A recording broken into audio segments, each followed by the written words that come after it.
Live traffic update muna tayo mga karangkada mula sa MMDA Metro Base. Ang nakikita nyo sa inyong mga screens ay ang live traffic situation ngayon dyan sa may EDSA Balintawak. Unahin natin yun sa kaliwang bahagi ng inyong mga screens. Yung mabagal ngayon ang usad ng mga sakyan. Yan yung galing ng Quezon Avenue, galing ng North Avenue at papunta ng Kamanava area.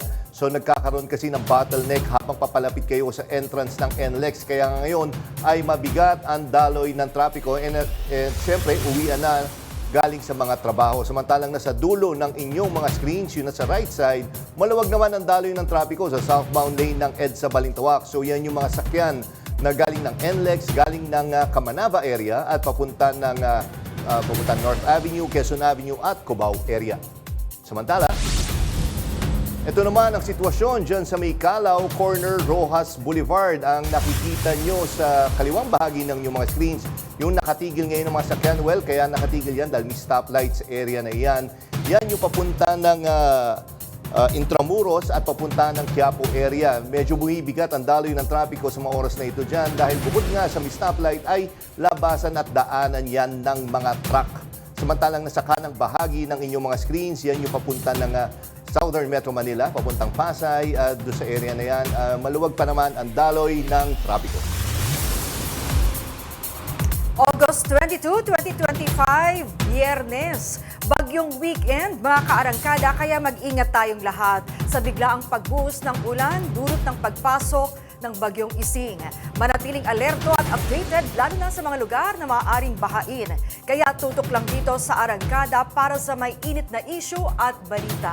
Kasama niyo pa rin kami sa kwento ng bayan at lakas ng masa. Sa ngalan ni Nina Corpus, ako po si Maan Macapagal. Bawat komento, pulso ng bayan, importante yan sa amin. Bawat issue, dadaanan natin yan. Kaagapay nyo kami sa mga usaping hindi dapat palampasin. Live tayo sa DZMM Radio Patrol sa Istrenta, 92.3 FM Radio Manila at lahat ng FMR stations sa buong Pilipinas. Gayon din sa Signal TV, Channel 31. Ako, si Jeff Batallones. Ito ang Arangkada Balita.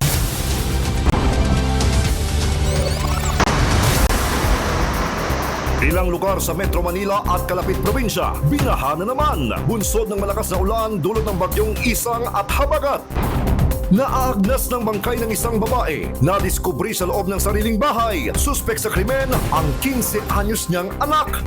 Rider na sumalpok sa isa pang motorsiklo, tumilapon at tumama sa Center Island. Patay! Sa pool sa CCTV, 6 na sasakyan, inararo ng SUV. Driver aminadong nakainom. At Chris Aquino, nagbahagi ng alarming na health update.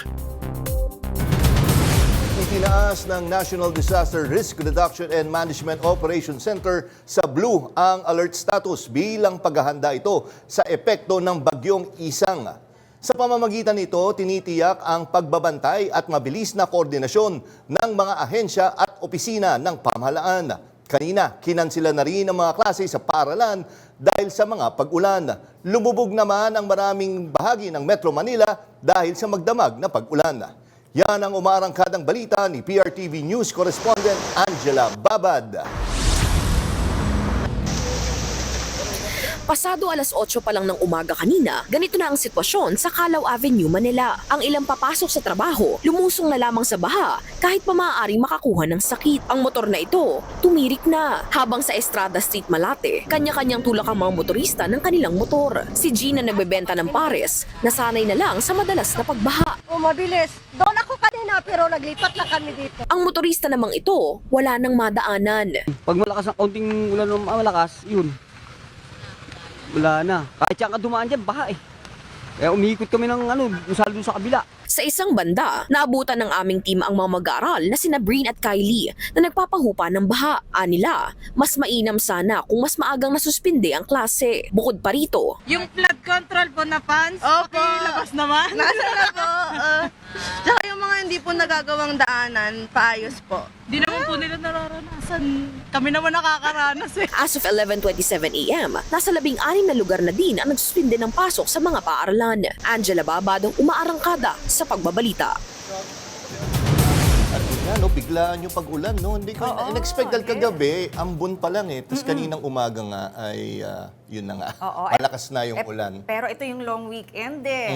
Nasira yung mga plano, Yes, di ba? lalo Yung mga kung- nagsiklib pa naman. Kung nag-beach ka, okay lang, mababasa ka Oo, pa rin. depende siguro sa lugar Pero kung mo. may activity kayo na talaga namang kailangan ay maaraw, maganda yung panahon, abay, ano siya, mapupurnada yata. Kanina nga, alam mo, nasa isang supermarket ako at naririnig ko nga yung mga magulang doon kasi kasama nila yung anak. Parang nagkakatinginan sila sa mga cellphone. Ano ba? Nag-ano na ba yung mayor natin? Hindi ko na sabihin ko ng city. Oo, Pero kung sinabi, nag-declare. meron na ba ang nag-declare? Sabi, wala pa eh. Pero yung ibang cities nag-declare na. Pero yung city na yon ay hindi pa.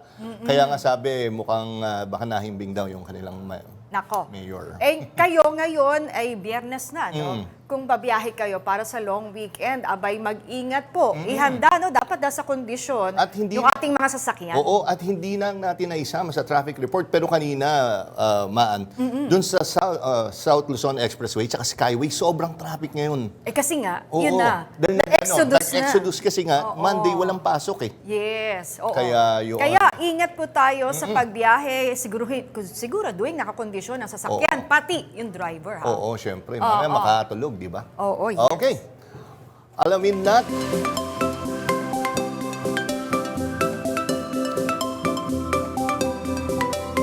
Alamin natin ang latest mula sa Bagyong Isang mula kay Pag-asa Weather Specialist Lian Loreto kung nasaan na ba ang bagyo. Magandang hapon, Lian. Magandang hapon po, Sir Jeff at Ma'am Maan at sa lahat po ng ating mga taga-subaybay. Ito nga pong si Tropical Depression Isang ay sa kasalukuyan po ay nasa vicinity ng Aglipay, Quirino at patuloy po nitong tinutumbok ang Northern Luzon area ngayong gabi. Patuloy po itong tutumbukin ng Northern Luzon area at posible po by tonight ay makalabas na din po ito ng ating Luzon landmass at patuloy pong mag-i-intensify sa may West Philippine Sea hanggang ito po ay makalabas ng ating Philippine Area of Responsibility, posible po bukas po ng umaga. Sa ngayon naman, meron po itong dalang hangin na aabot sa 55 kilometers per hour at bugso na aabot sa 90 kilometers per hour. Yung kanyang kilos po ay pa west-northwestward sa bilis na 15 kilometers per hour.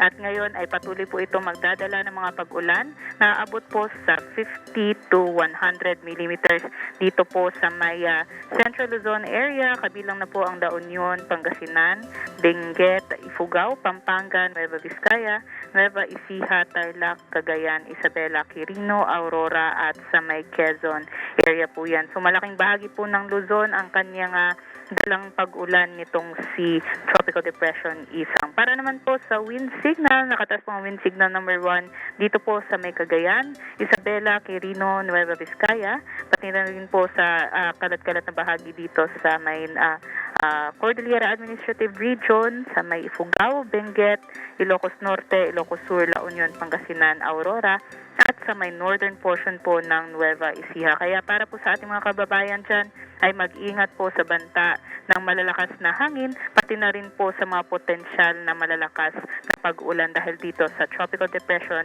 Isang. Para naman po sa nadalabing bahagi ng ating bansa, asahan pa rin ang epekto nitong southwest monsoon o habagat dahil ito po patuloy na umiiral sa may southern Luzon area, pati na rin po sa Visayas at Mindanao. So kabilang po ang Metro Manila sa mga pauulanin nitong si southwest monsoon o habagat. Kasama na din po dyan ang Palawan at Occidental Mindoro.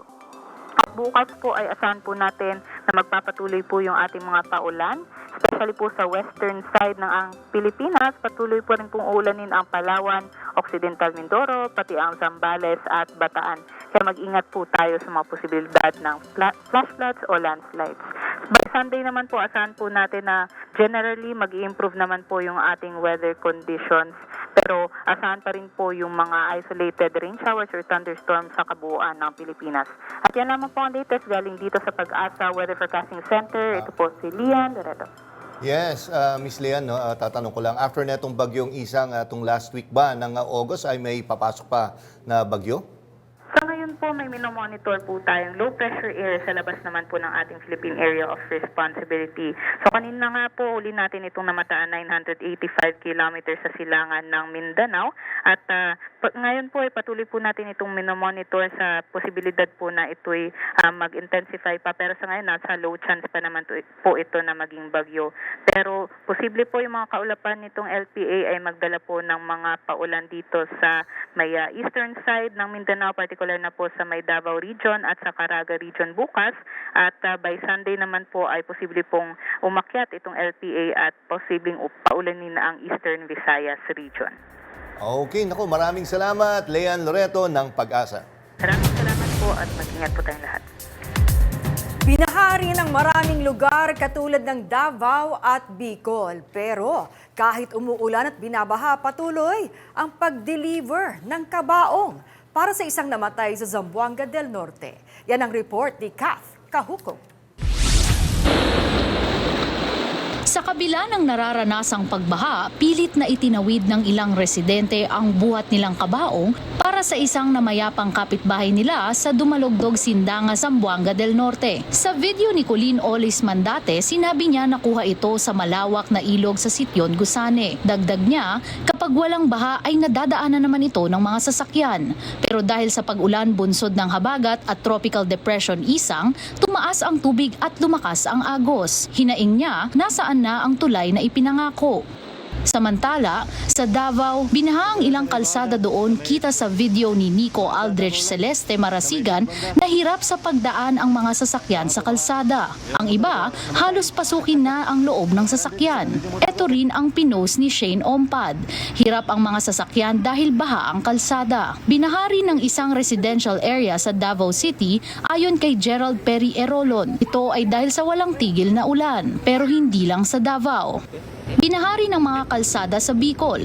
Sa video ni Jenny Melano Olito Kit, kita na traffic ang isang side ng kalsada habang baha ang kabila na hirap dumaan ang sasakyan. Nakakasana ang mga sasakyang ito para ilikas ang mga residente ng Barangay Masarawag sa Ginobatan, Albay.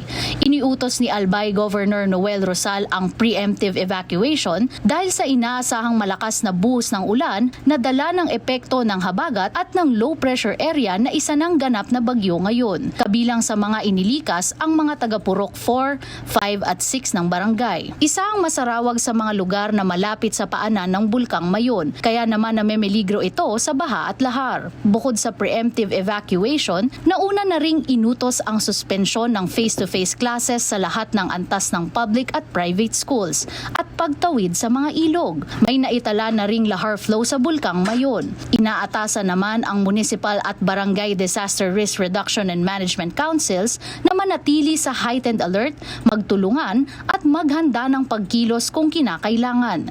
Kaninang umaga, itinaas ang storm signal sa iba pang lugar sa Luzon dahil sa bagyong Isang. Inaasahang tatawid ito sa Luzon sa maghapon na magdadala ng mga pag-uulan. Kat Kahukom, umaarangkada sa pagbabalita.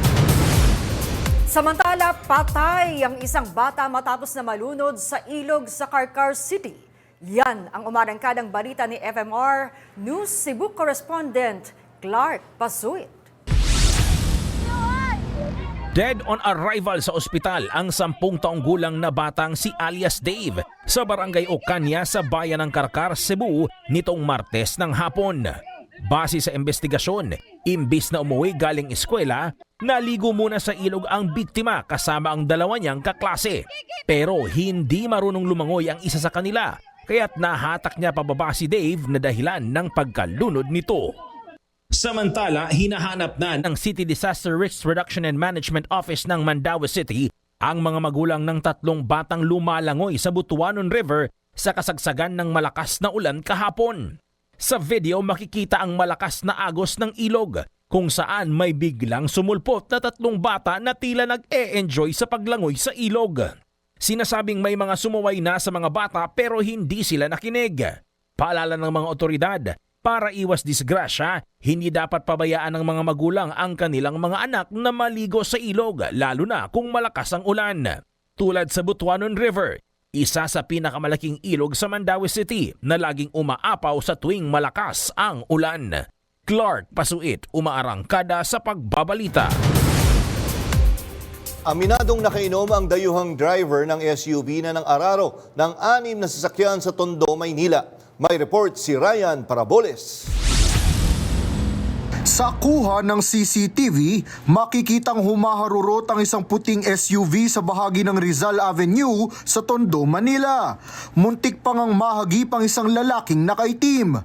Pero sa isa pang kuha ng CCTV, nakitang binangga ng SUV ang isang motorsiklo. Tumila po ng rider at diretso namang inararo ng SUV ang isang jeep sa unahan. Hindi kita sa video pero ayon sa pulis, inararo din ng SUV ang isang pedicab, 2 SUV, isang van at taxi.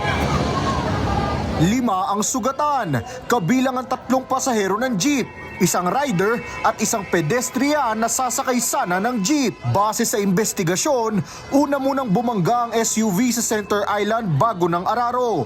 Hawak na ng mga pulis ang SUV driver na isang Chinese national. Aminado ang driver na nakainom siya. Galing daw siya sa bar at pauwi na sana ng madisgrasya. Nag-abot na raw ng tulong pinansyal ang kampo ng SUV driver pero pinag-iisipan pa ng mga biktima kung itutuloy ang pagsasampa ng reklamo. Ryan Paraboles, sumaarangkada sa pagbabalita. Patay ang isang rider matapos sumalpok sa isa pang motorsiklo sa Mati City. May umarangkadang balita sa FMR News Davao correspondent Noreen Igonia.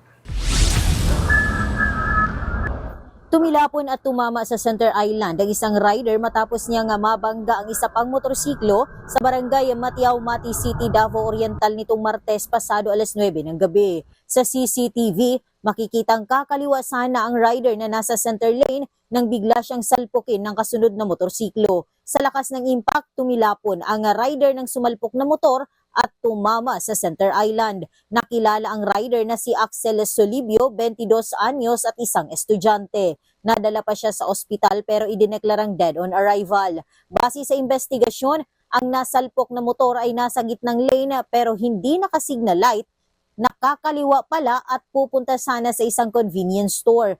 Tumakas naman ang nabanggang rider. We are currently conducting investigation for the identity of the driver. Kasi upon the impact, based dun sa mga nakikita and then the footage na nakita natin sa CCTV, tumayo kagad si B2, vehicle 2, then tumakbo po siya. Iniwanan niya doon. Mahaharap sa reklamong reckless imprudence resulting to homicide ang tumakas na rider. Noreen Igonia, umaarangkada sa pagbabalita. Babala po sa sensitibong balitang ito. Natagpo ang patay sa loob ng kanilang bahay sa Northern Poblacion, Plaridel, Misamis Occidental ang isang nanay. Ang itinuturong suspect, ang 15 anyos niyang anak. Yan ang umarangkadang balita ni FMR News Misamis Occidental correspondent Jam Nueva. Dahil sa umalingasaw na masangsang na amoy, pinasok ng mga pulis ang isang bahay sa Northern Poblacion. Tumambad sa kanila sa loob ng bahay ang bangkay ng isang babae na nakabalot sa plastic at halos hindi na makilala dahil nasa advanced state of decomposition na ito. Lumabas sa investigasyon na ang biktima ay isang ina ng 4 na anak at ang itinuturong sospek sa krimen ang 15 anyos niyang anak na lalaki. Ayon sa binatilyo, nagtalo sila noong Agosto 15 dahil hindi umano siya pinansin ng ina nang humingi siya ng pagkain. Sinuntok umano ng sospek ang kanyang ina hanggang sa bumagsak at bumagok ang ulo sa sahig. 5 araw niyang itinago ang bangkay ng ina sa loob ng bahay. Sa inisyal na report ng Municipal Health Office ng Plaridel, nagtamo ng matinding head injury ang biktima. Walang record na gumagamit ng droga ang minor de edad pero ayon sa mga kapitbahay, madalas mag-away ang mag-ina. It was turned over to our MSWDO and after coordination po natin sa prosecution at sa fiscal to offices, we are preparing documents for filing of parricide na case since above 15 na naman siya. And it will be the discretion of the court magdedetermine meron bang yung discernment ng bata. Nasa pangangalaga na ngayon ng MSWD ang binatilyo at inihahanda naman ng pulisya ang kasong parricide laban sa kanya. Jam Nueva, umaarangkada sa pagbabalita. Nanawagan si Deputy Speaker Yasser Balindong kay Baguio City Mayor Benjamin Magalong na humingi ng paumanhin sa mga Moro sa pagtawag niyang Moro-Moro sa investigasyon ng Kamara sa flood control projects. Ayon kay Balindong, bagamat may puwang ang kritisismo sa demokrasya, ang paggamit ng salitang Moro-Moro na may kasaysayang mapanira sa mga Muslim ay hindi katanggap-tanggap. Dagdag pa niya, bilang opisyal ng bayan, dapat ipakita ni Magalong ang paggalang at kababaang loob sa pamamagitan ng pag-urong ng kanyang pahayag at paghingi ng paumanhin. Aniya, nasa paunang yugto pa lang ang investigasyon at ang pagtawag dito ng palabas ay sumisira sa isang prosesong layuning magtaguyod ng pananagutan at transparency. Nauna ng binatikos ni Manila Representative Benny Abante at Lanao del Sur Representative Zia Alonto Adjong ang pahayag ni Magalong.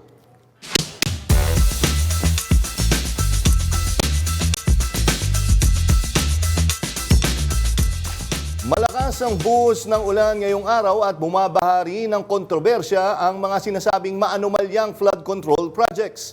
Nangako na ang mga mambabatas na aalamin ang punot dulo maging ng pinagmulan ng mga bumubulwak na korupsyon dito. Kaugnay niyan ay makakausap natin sa live via Zoom si Manila 6th District Representative Benny Abante. Magandang hapon po, Congressman Abante. Welcome po sa Arangkada Balita. Maan Makapagal po at Jack Batallones. Hi, magandang gabi po sa inyo, Man. Jack, magandang gabi sa inyo. Yes, una-una, Congressman Abante, unahin mo natin tungkol sa yung gagawing investigation ng Tri-Committee dito sa mga flood control projects. Kailan ho itong magsisimula at sino-sino po yung bubuo dito?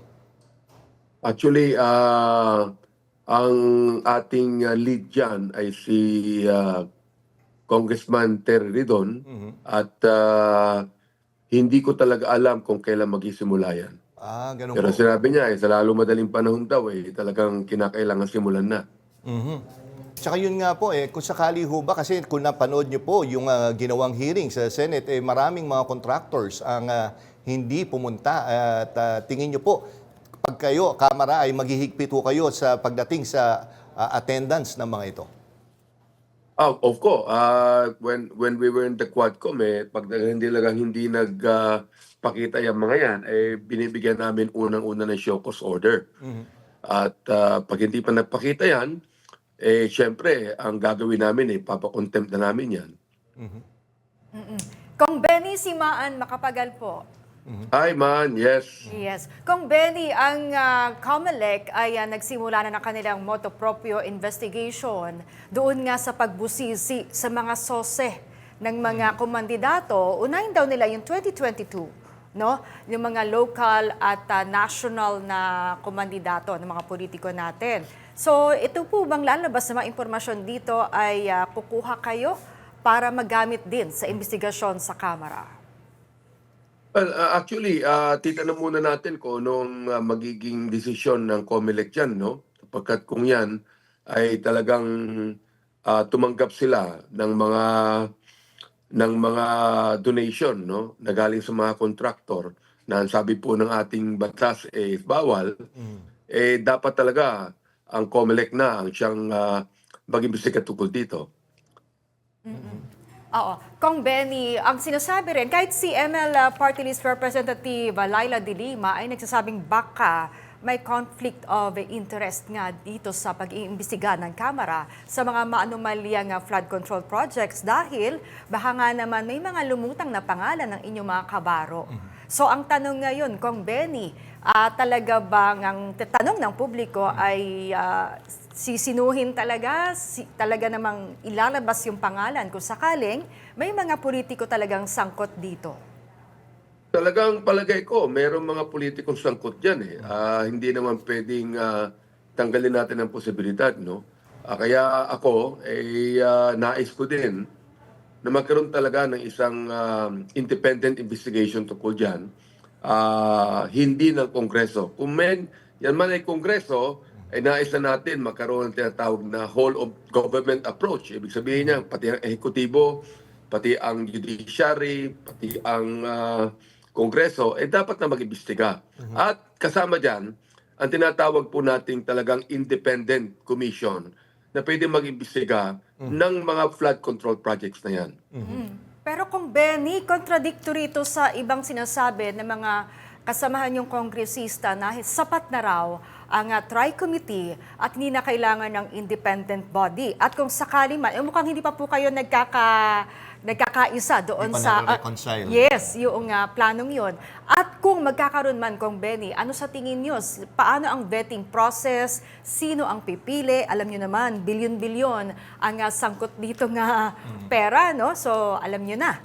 Baka magkaroon nga ng problema dyan.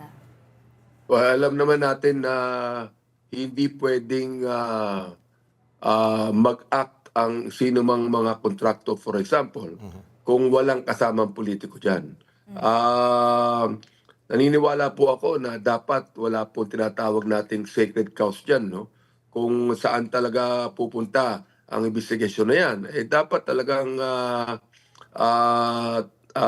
talagang imbestigahan na, no holds barred na po yan, no? Kaya nga ako, ang nais ko sana, magkaroon na lang ng independent commission para imbestigahan yan, para walang masasabi ang taong bayan na merong tinatago ang Kongreso dyan.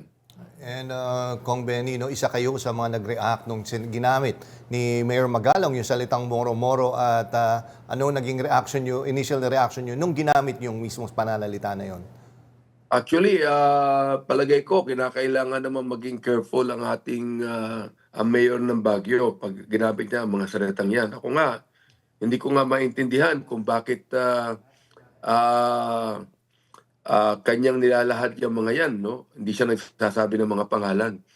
Nais lamang natin na huwag idamay lahat, huwag kayong gumamit ng tinatawag na blanket accusation. Kung talaga meron siyang alam, sabihin niyo lang kung sino-sino yan. At para malaman ng taong bayan, no? Kung talaga meron siyang alam. Hindi siya nanguhula. Palagay ko naman, I hope na talagang naiisip niya ang kanya ginagawa, no? Napakaraming problema ng lusod ng Baguio na dapat niyang asikasuhin. Kaya hindi ko nga alam kung bakit yan ay sinasaya pa niya. Now, if he would like to investigate the situation, lahat ng mga bagay na yan, mas maganda na maging witness siya rito, mas maganda na sabihin niya na kung sino-sino yung mga tinutukoy niya. Okay, naku, maraming salamat po, Congressman Abante, sa oras na binigay nyo dito sa Arangkada Balita. Happy weekend po at ingat po kayo. Maraming salamat, Jack. Maraming salamat sa inyo. Sa kanyang pagbisita sa Pampanga na isa sa mga nabibiktima ng pagbaha sa Central Luzon, siniguro ni Senator J.V. Ejercito na mapapanagot ang lahat ng lumustay sa flood control funds. Yan ang umarangkadang balita ni FMR News Central Luzon correspondent Gracie Rutao. Humingi ng tulong si Pampanga Governor Lilia Pineda kay Senate Blue Ribbon Committee member Senador J.V. Ejercito para suportahan ang pagpondo sa ilang flood control project na pakikinabangan ng maraming lugar sa Pampanga at mga karating probinsya sa Central Luzon. Isa ang Central Luzon sa mga rehiyong ininspeksyon ni Pangulong Ferdinand R. Marcos Jr. dahil sa problema sa pagbaha. Giit ni Ejercito, papanagutin niya ang lahat ng may kinalaman sa anomalya sa flood control. Nakakalungkot. Nakakasyak na sabi ko nga, impyerno levels na. Minsan, tanggap naman natin may kumita kasi may negosyo naman yan. Pero para kumita ka at para hindi ka pa mag-deliver ng tama, i-go-ghost mo pa, wala ka ng konsensya, demonyo na yon. Sa investigasyon ng pamahalaan, aabot sa higit 293 billion pesos ang mga napondohang flood control projects sa Pampanga.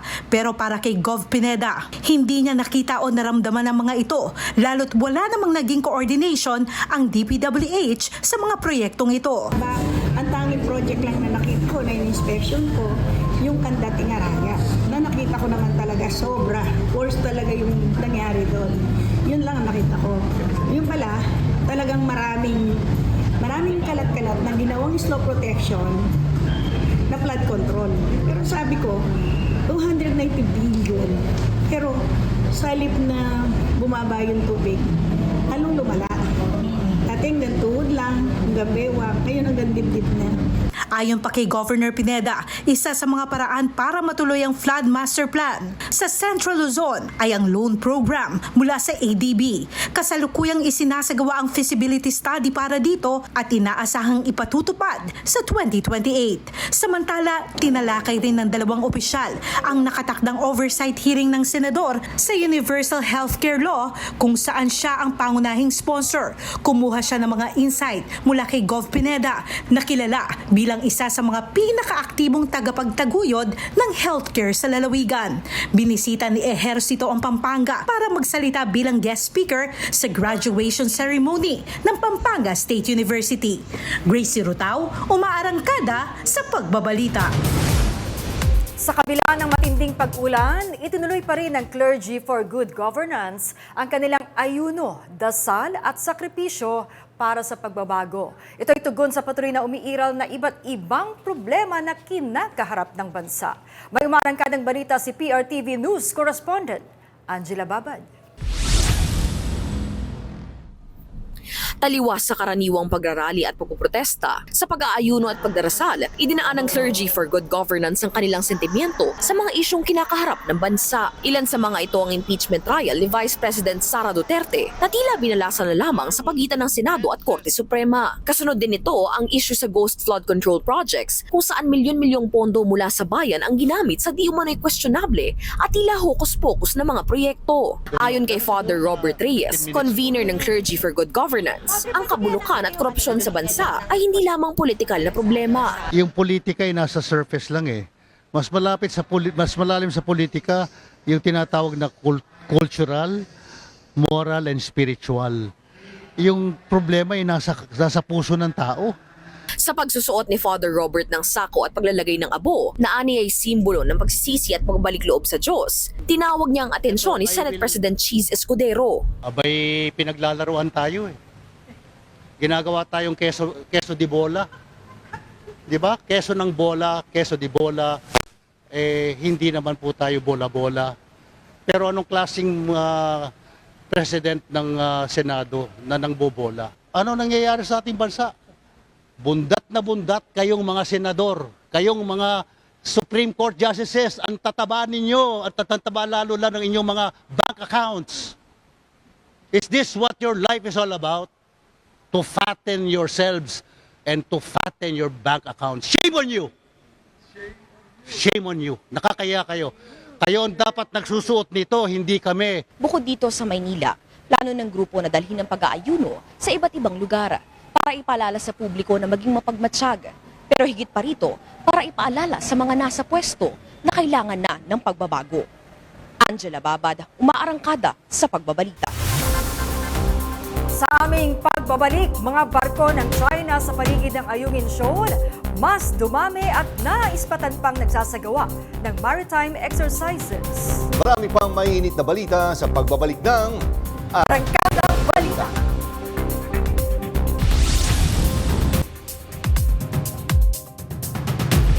Muling nagbabala ang Presidential Anti-Organized Crime Commission o PAOK laban sa mga illegal online lending apps na sangkot sa pagbabanta sa mga nangungutang. Ayon kay PAOK Undersecretary Gilbert Cruz, bagaman may matitino, marami pa ring online lending apps na dinadaan sa pananakot ang paniningil. Ilan sa mga taktika nila ng mga loan sharks ay kunin ang social media account, contacts at kahit pictures sa gallery ng mga nangungutang para magamit na panakot sa oras na madelay sa pagbabayad. Paalala ni Cruz, may mga lehitimo at government loan facilities na maaring mautangan gaya na lamang ng GSIS at SSS. Kung na-exhaust na po natin yun, pwede naman po tayong pumunta doon sa mga legit. Yun ho, para malaman po natin na legit, mag-check muna po natin sa SEC records. May mga pinapublish naman po sila na mga pangalan ng mga legit lending, online lending apps.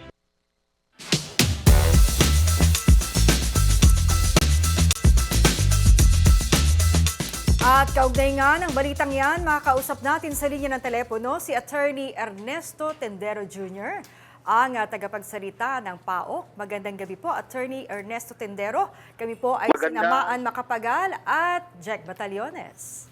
Opo, magandang hapon din po at sa lahat ng nanonood po sa inyong impilan po. Yes, unang-una sir, gaano ba kalala itong problema sa mga lending apps na talaga abuso talaga pagdating sa paniningil?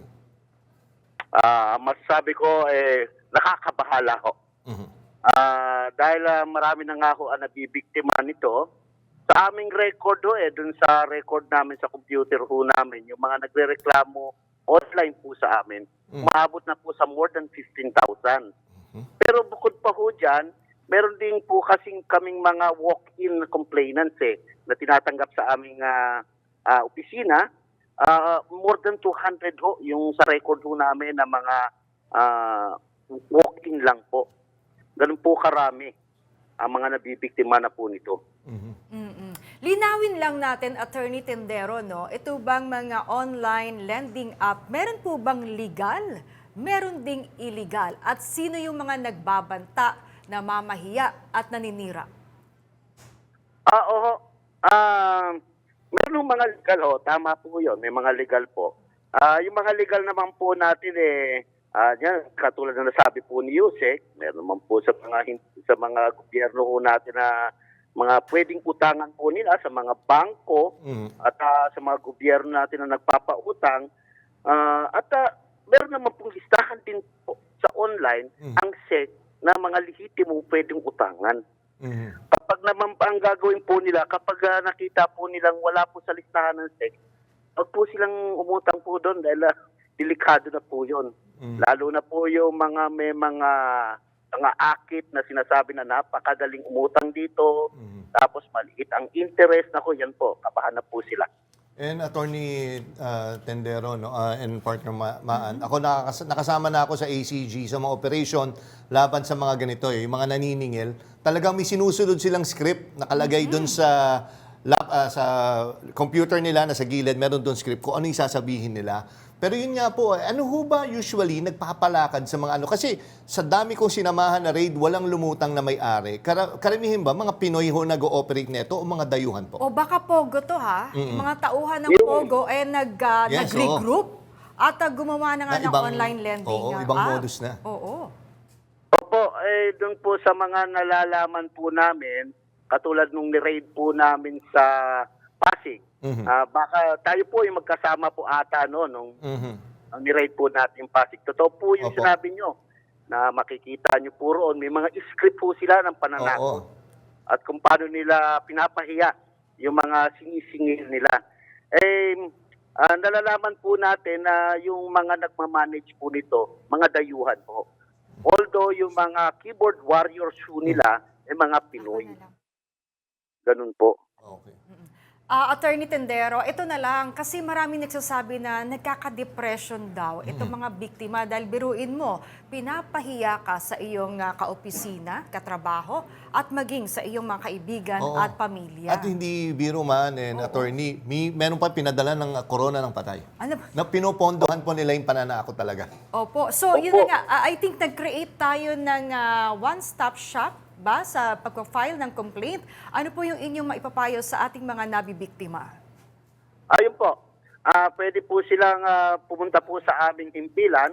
Meron po tayong one-stop shop nga po doon na kapag pumunta po kayo, nandun na po yung mga ahensya na tutulong sa kanila, katulad ng CIDG, ng Anti-Cybercrime, nandun na rin po yung sa SEC, nandun na rin po yung sa NPC, at yung ibang ahensya pa na kinakailangan na tumulong para sa nagko-complain sa atin. Totoo po yun. At yung pagpapahiya ay nagkakaroon ng depression. Yung ibang mga sinisingil po nila at pinapahiya. At nakakalungkot nga po, meron po mga nabibiktimang namamatay po, nagpapakamatay. Nagsisiside ho. Alam niyo po, ako inutusan po ako ni Yusek minsan na makiramay doon sa isang nagpakamatay. At nakita ko ho yung kalungkutan ng ating ng pamilya na biktima nito. Alam niyo po yung nabiktima na yun, nagtatrabaho po sa gobyerno o whatever. Ganun po. Bumbero siya. Tapos sa sobrang kahiyan niya sa kanyang pamilya, saka sa mga katrabaho niya, ganun ang nangyari. Naiwan ang kanyang pamilya, nagpakamatay ho siya. Oo nga po. Kasi sobra yung pagpapahiya na ginagawa nila. Oo nga po, Kung hindi yung mga anak nila, sasabihin nila, alam ko po yung mga anak nyo kung saan nag-aaral. Alam ko kung anong oras ang uwi ng mga anak nyo. Alam ko kung anong oras ang uwi ng misis mo. At pati ikaw, alam ko. Ganun yung mga pananakot. Oo nga po, Attorney. Mabigat pa nga ho nito minsan. Ang pananakot, nagpapadala pa ho ng corona ng patay. Yun nga po yung sinabi ko nga po kanina. Yung kabaong. Opo. Yun po ang mabigat. Oo nga po. Nako, Attorney Tendero, again, maraming salamat sa oras na binigay nyo dito sa Arangkada Balita. Tama naman. Kumbaga, tama lang na maningil ng utang pero dapat daan sa tamang proseso. Again, maraming salamat. Tama po. Maraming salamat, Attorney Tendero. Maraming salamat din Happy weekend po at mabuhay po kayo. Humihingi na ng saklolo sa Kamara ang PAGCOR laban sa online illegal gambling na laganap sa bansa.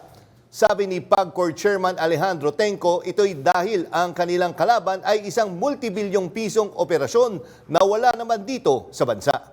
Yan ang umarangkadang balita ni PRTV News Senior Correspondent Willie Delgado Jr.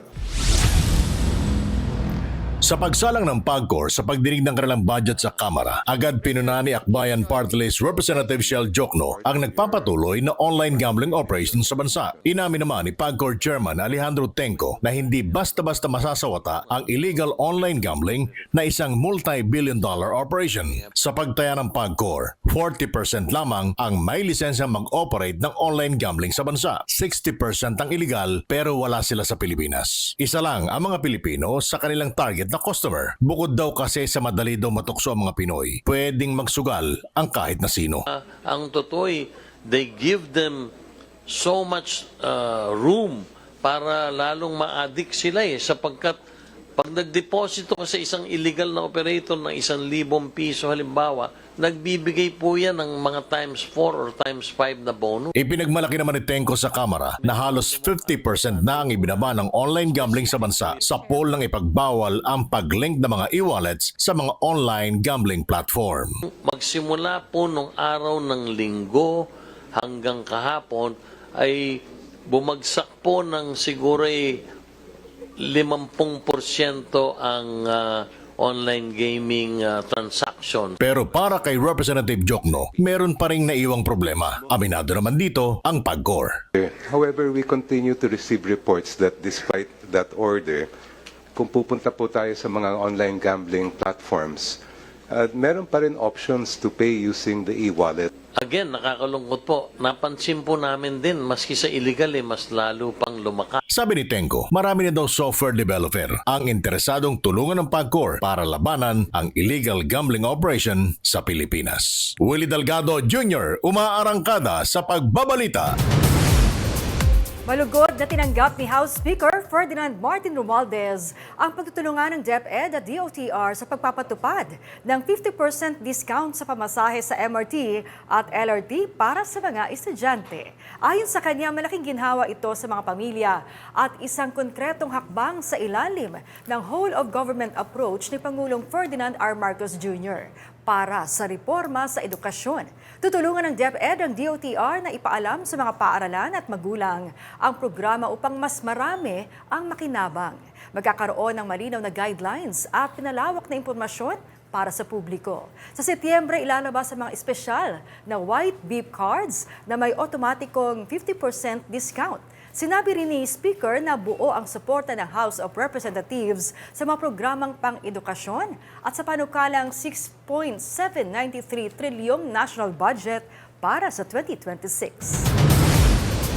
Dumami pa ang mga nakitang barko ng China sa paligid ng Ayungin Shoal sa West Philippine Sea. Sa Maritime Domain Awareness Monitoring ng Armed Forces of the Philippines, napansin ang mga barko ng Chinese Coast Guard na nagsasagawa ng maniobra at ehersisyo gamit ang water cannon.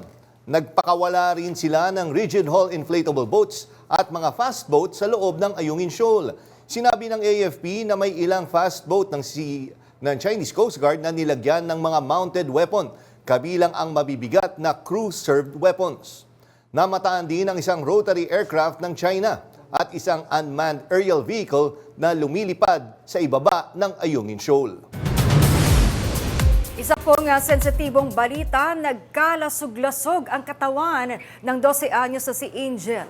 Nasabugan siya ng granada sa labas ng kanilang bahay sa General Santos City. Base sa investigasyon, nangangalakal ng bakal kahapon ng biktima nang mapulot ang granada. Inuwi ito ni Angel at kinalikot habang siya'y nasa duyan.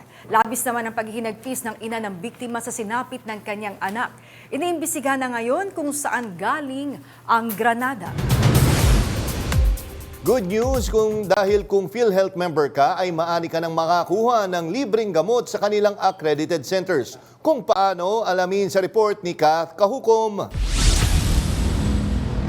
Sinimulan na kahapon ang mas pinalawak na PhilHealth Guaranteed and Accessible Medications for Outpatient Treatment o ang PhilHealth Gamot. Sa ilalim nito, maaari nang makakuha ang mga miyembro ng nasa 75 outpatient medicines. Makukuha ang mga ito sa mga accredited gamot facility na may annual benefit na 20,000 piso. Ang mga gamot na kasama na maaaring makuha ng libre ay may kinalaman sa impeksyon, asthma at chronic obstructive pulmonary disease o COPD, diabetes, high cholesterol, high blood pressure at sakit sa puso. Kabilang din ang sa nervous system disorders maging ang mga supportive therapies. Para naman sa mga nagnanais makakuha, ito ay available sa tinatawag na gamot facility katulad ng Vida Cure, Generica Drugstore, CGD Medical Depot Incorporated at Vertis North Chinese General Hospital. Sinabi naman ng PhilHealth na dapat na panatilihing updated ng mga miyembro ang kanilang record. Paano makasali? Una ay dapat magparehistro ng mga benepisyaryo sa PhilHealth Yakap Clinic na malapit sa kanilang lugar para ma-avail ang PhilHealth gamot. Kailangan din na may prescription mula sa primary care doctor na naglalaman ng Unique Prescription Security Code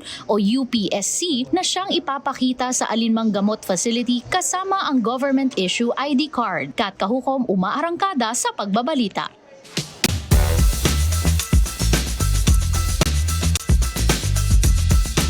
Kaugnay na magandang balitang yan, makausap natin sa linya ng telepono si Ginoong Ray Balenya, ang Acting Vice President ng Corporate Affairs Group ng PhilHealth. Magandang gabi po, sir. Kami po ay sinamaan Macapagal at Jack Batallones. Magandang gabi, Maan at Jack, at syempre sa lahat po na nakikinig sa Arangkada Balita. Ayan. Sir, sino-sino po ba ay maaaring makapag-avail nitong libreng gamot sa ilalim ng PhilHealth Gamot Program? Yes, bukas po ito sa lahat ng mga Pilipino na ay batay sa kanilang kondisyon, batay sa hinihingi ng kanila pong health condition at resetahan po sila ng mga gamot ng kanilang doktor sa napiling Yakap Clinic mula po doon sa listahan natin ng mga gamot na tinatawag nating gamot list. So ito po ay bukas sa lahat dahil tulong po natin ito para kung merong kinakailangan gamot sa mga kababayan natin, mabibigyan natin sila ng financial support sapagkat maibibigay po ito sa kanila ng libre. Bali sir, ang mangyayari ay kailangan sa Yakap Clinic po sila magpapatingin at hindi po pwede sa mga ibang doktor. Kumbaga kasi yun yung reseta na i-honor po. Tama po ba? Tama po kayo, Jet, sapagkat mahalaga na tayo po'y matingnan ng doktor kung saan nandoon sila sa Yakap Clinic na napili po natin. So dapat maintindihan natin na mahalaga na talagang tayo ay nagpapatingin sa doktor. At meron na po ngayon na 3,500 mahigit na mga Yakap Clinics sa buong bansa. Nagpaparami pa po tayo niyan para po lalong mailapit natin sa mga kababayan natin yun pong access sa mga primary care physician.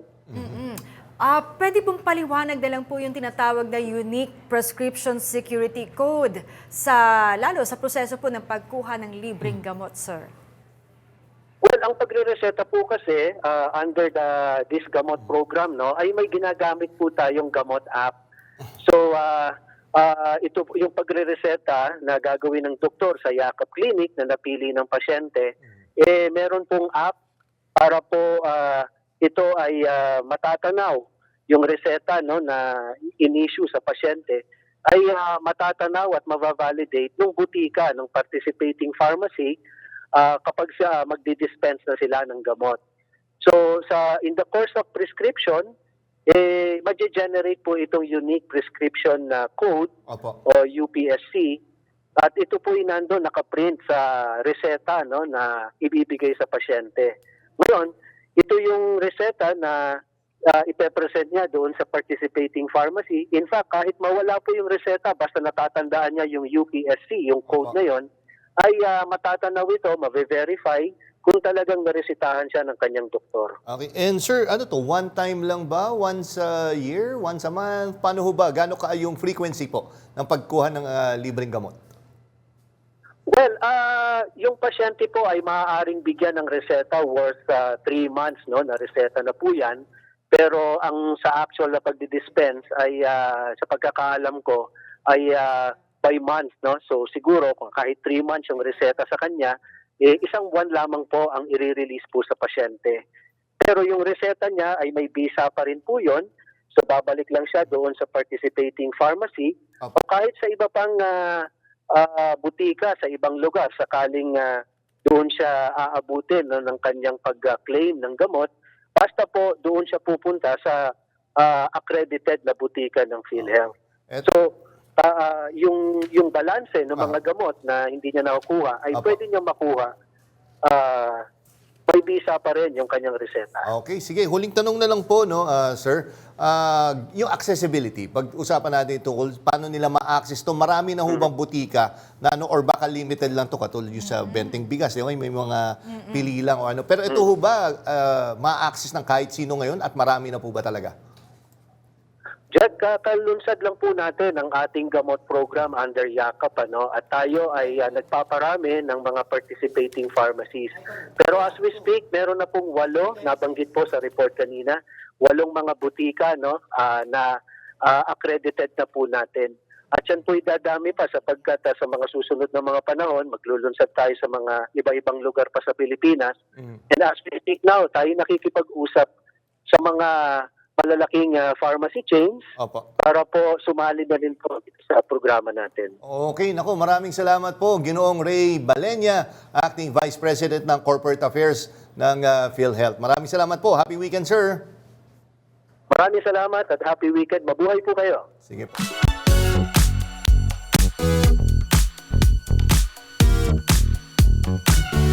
Nagbahagi ng panibagong health update ang Queen of All Media na si Kris Aquino. At ayon sa kanya, mas nakakaalarma ito. May umaarangkadang showbiz balita si DJ Mama Mia.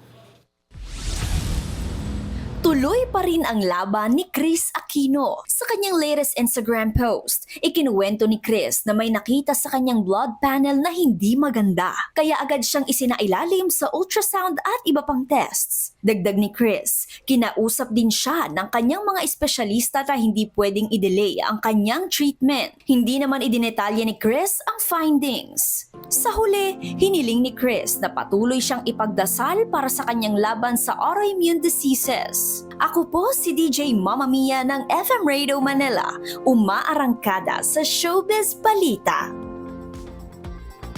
Get ready to be beanified dahil magaganap na sa darating na Nobyembre ang pinakamalaking solo concert ng Filipino girl group sensation na BINI. Magaganap ang year-end concert na pinamagatang Beanified sa darating na November 29 sa Philippine Arena. Ayon sa Nations Girl Group, aabangan sa concert ang mga bagong kanta, solo performances at surprise performance mula sa BINI. Habang hinihintay pa ang ticket details, ay ang announcement ng year-end concert, tuloy-tuloy naman ang back-to-back fan meeting nila na Biniverse at Miniverse sa Cagayan de Oro City at Iloilo City.